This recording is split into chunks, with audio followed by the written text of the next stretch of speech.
So now that spring is here and the last frost has passed, I took the opportunity tonight to till up this garden bed and transplant these tomato plants I had been growing from seeds since earlier in the winter. And they're big boy hybrid tomatoes, I believe. If not, it's a big red tomato. I tilled the bed using this hand tiller and this rake. Down here at this end of the bed, I have some leftover broccoli plants from the winter that haven't died yet, so I'm not going to uproot them yet. And I know tomatoes and broccoli aren't the best companion plants, but I've grown them together before, and there should be enough space in between them that there shouldn't be a big issue. Down here at the end of the bed, last year I grew a bunch of perennial wildflowers, and I didn't weed the bed or anything all winter. And I can start to see some of the flowers coming back, so I'm just going to let it grow and see what happens.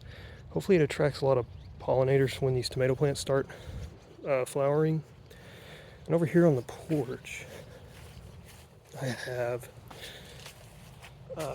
more big boy hybrid tomato plants that I transplanted that I couldn't fit in the bed. And in front of those I have some golden cherry tomato plants that I planted earlier in the spring, transplanted earlier.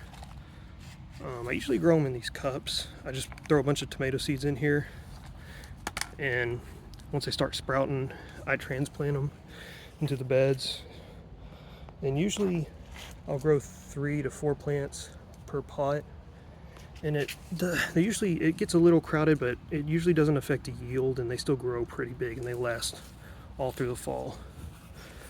And you can see this is basically what I'm talking about. I just get the cups, I fill them with dirt and throw a bunch of seeds in there. Once they start sprouting, once I get the beds ready, I'll go transplant them.